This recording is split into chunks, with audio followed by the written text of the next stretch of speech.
Welcome to another episode of A Quest for Twice. Today is August 14th. The earnings season is winding down. Today I'm going to cover many of the companies in my portfolio. The first one is Amazon. Amazon had a very strong fiscal third quarter.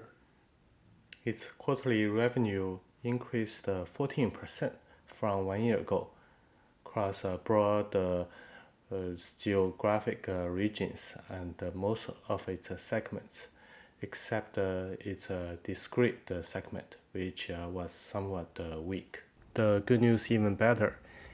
Its adjusted EBIT margin came in around 26.9%. That was up from 1 year ago, as well as an improvement from second quarter.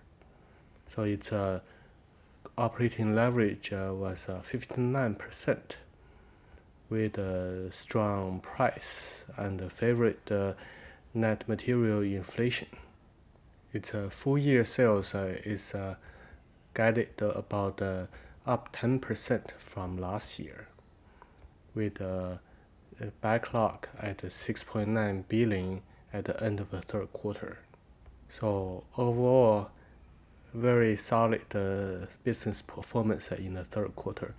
JFROG also reported a very solid quarter. Its sales was about 24% higher from 1 year ago. The trailing 12-month net dollar retention was 120%, with 120% guided at the end of this year. So because of the deceleration from previous quarter, so the math actually requires a better net dollar retention rate in the second half of this year. And indeed, the management mentioned that the industry deceleration was seen as bottomed out. So the spending on JFROG's product is likely going to pick up. In the second quarter, its Enterprise Plus segment revenue was 45% of the total revenue. So that translates into about $38 million. Compared to 1 year ago, 24.4 million. So that's a 50% increase. And the other revenue was about $46 million compared to 43 million. So slight increase, as I mentioned in the past, because some customers graduate from a lower tier product to Enterprise Plus products. As long as the other revenue is expanding, although not very fast, then its funnel is healthy, and they are newer customers, and also the customers using lower tier products are spending more. So it looks like the overall business health is pretty strong for JFROG. Mercado Libre also reported very strong business results in the last quarter. So this slide shows on the right, there are more and more users to Mercado Libre's platform. The yellow bars are the active users on its commerce platform, and the most recent quarter has 47.6 million. Similarly, the gray bars shows the unique fintech active users, and in the most recent quarter there were 45.3 million. So the network effect is getting stronger with more and more users. So at the end of the second quarter, the unique Mercado Libre active users consists about 18% of the total Latin American population. So that's a very impressive number. Now let's focus on the chart on the top right first. The two bars shows the revenue from its e-commerce platform. We can see a significant increase from previous quarters. That's very impressive because fourth quarter usually is the strongest commerce quarter with Christmas and New Year's holiday. We can also see the fintech segment did really well too. With the credit revenue increased slightly, and most of the increase come from the other fintech service segment. Now let's look at the red line in the chart. That's gross margin. So we can see the gross margin is staying very strong, almost the same as first quarter, and a few percentage points higher than 1 year ago. This margin expansion continues because of the economy of scale. Just as Amazon, Mercado Libre is improving its logistic capability. So in the most recent quarter, its same day and next day shipment penetration was 56% of the total shipment. And the number of shipments reached a new high compared to previous quarters. So for its fintech segment, let's look at the total payment volume first on the top right. We can see that its digital account TPV was 14.8 billion in the most recent quarter, compared to 9.4 1 year ago and 3.5 2 years ago. So the rate of the increase is just so impressive. For its acquiring TPV, the volume was 27.3 billion in the past quarter. So that's almost doubled from 2 years ago, which has a TPV of 14.1 billion. So it's still very excellent growth. It's just not as breathtaking as the digital account TPV. I mentioned in the past, it had explosive credit growth. However, the growth slowed down in the recent quarters because of the credit risk. So at the end of the second quarter, its total credit portfolio was 3.2 billion, compared to just over 3 billion 1 quarter ago, and 2.7 billion 1 year ago. So I think that's prudent because of the concern about the credit loss. So what was the quality of its credit book? Mercado Libre gave a metric called the net interest margin after losses to gauge its credit book quality.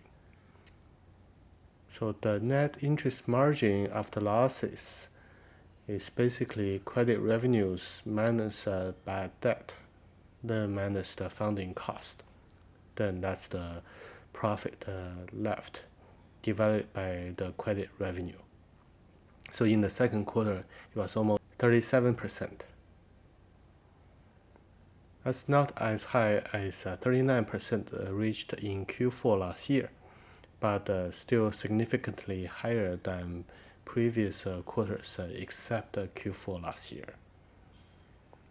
So I would conclude its credit book quality is pretty strong. At $1,370 per share, I would say Mercado Libre's price is fair at this point because of price over sales ratio about 5.6. Just a quick look at its take rates. For its commerce take rate, in the most recent quarter, it was 18.4%. That was up year on year as well as sequentially. So major driver of the higher take rate was because of the basically economy of scale from logistics, as well as a higher advertisement revenue, which has a high margin. So in the second quarter, its ads revenue was 168 million compared to 132 1 quarter ago. That's an indication of its wide moat, and it possibly is getting even wider. Upstart delivered a decent quarter with a revenue about $136 million that exceeded the previous guidance.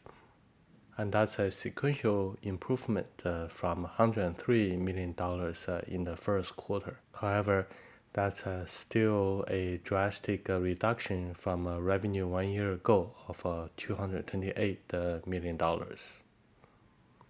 Similarly, the transaction volume was 1.2 billion in that quarter, a sequential improvement from 1 billion in the first quarter, but a decline from 1 year ago. Its conversion rate was 9%, slight improvement from 8% in the first quarter. In terms of growth initiatives, its HELOC product piloted in Colorado in the second quarter.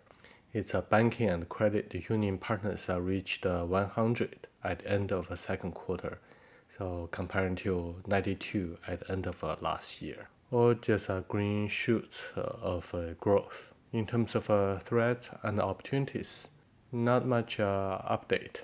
The loan on its book was 838 million at the end of second quarter, a reduction from first quarter and the end of last year. It has about $40 million of capital co-invested with outside capital. So that's so-called skin in the game, and shows its confidence in its prediction of the credit quality of its borrowers. Lastly, a quick update on its valuation. With $34 per share, its price over sales ratio was 5.2, significant come down from the end of 2020, but a big bump up from end of last year, as can be seen from this stock price chart. Again, it's all about the future revenue, and if it has a good product and can grow its revenue, then it should easily catch FICO, which has a 21 billion market cap. Walker & Dunlop had a similar performance from its capital market segment in terms of transaction volume and revenue, as shown in the chart on the top right. We can see that the transaction volume rebounded after reaching a low in the first quarter this year. As a result, the red line shows the revenue also rebounded from the low. However, its segment EBITDA is still negative. It's just losing less money compared to the first quarter. The chart on the bottom right shows the total multifamily loan maturities in this year and the next several years. So we can see that this year the maturity is a significant increase from 2022, with another significant step up in 2024.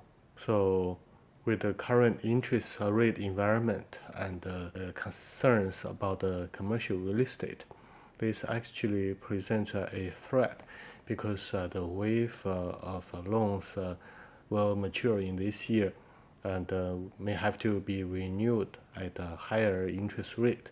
That's causing stress on the underlying properties. And if they are forced sales at a fair sale price, then it will drag down the entire commercial real estate market. So we'll just have to wait and see how all that plays out.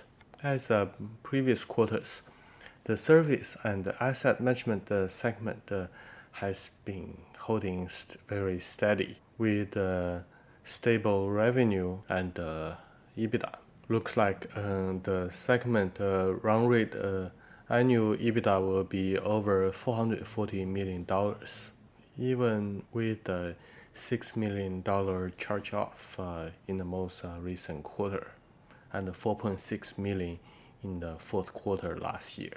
The charge-off reflects the bad loans Walker Dunlop had on its book. So $10.6 million in the last 12 months is not a bad number. That's about over 2.5% of its EBITDA.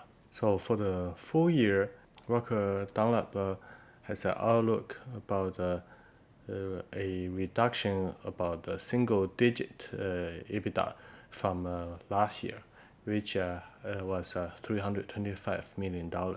So using current stock price, its EV over EBITDA is about 11.3 using last year's EBITDA, and over 12 using the anticipated EBITDA in this year. Walker Dunlop's stock price is very attractively priced. However, as I mentioned before, we have to consider the credit risk, which is not showing up completely in the past cash flow information. So in the second quarter, its max credit exposure was 11.3 billion, about the same as previous quarters. And the allowance for risk sharing is about the same as first quarter. Default loans was the same as previous 2 quarters. So really no deterioration. The management provided a table showing on the top right of its at-risk servicing portfolio. So its average debt service coverage ratio was 2.3, which means if the interest expense double for its loans, then there will still be a little money left after paying the twice amount of interest expense. Its underwritten loan-to-value was 61%, which is a pretty conservative. And 90% of its loans are fixed rate, which is not subject to interest rate fluctuation until maturity. And out of its portfolio, the maturities over the next 18 months is 1.5 billion. So that is not a significant amount, considering its max credit exposure is 11.3 billion. Overall, there is not much to worry about in its credit exposure. However, the issue is it's not my expertise to really understand the credit risk. Therefore, my investment needs to be sized accordingly. Lastly, a quick look at INMD. Its second quarter revenue was $136 million, a significant increase from first quarter, which was historically weak. Compared to 1 year ago, it increased 20%, which is pretty decent. For the full year, the estimated revenue is 535 million, slight increase from previous guidance. So seems its business is just going on track. In terms of valuations, its PE is 19, which seems high. However, we have to keep in mind that it has $630 million of cash and equivalent on hand at the end of second quarter, which is almost 20% of its total market cap. This shows the reason why PE is not a good metric to use sometimes. The better one to use is enterprise value over EBIT, because enterprise value considers the cash situation as well as the debt. So EV over EBIT is 13. That's very reasonable considering its revenue growth. So I would say INMD is still underpriced at this point. One thing to note is that I plotted its total cash equivalent on hand in the last several years in the chart on the right.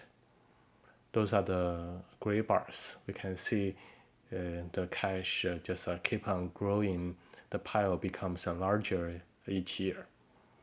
that's driven by its operating income, aka EBIT. So a key question is how the management will use so much cash it has. In my opinion, a good use will be to buy back shares because its stock price is undervalued. So there is a risk that the management just blow the money on a very expensive acquisition that destroys shareholder value. So that's something I will have to keep an eye on. This concludes this episode of A Quest for Twice. Until next time, happy investing.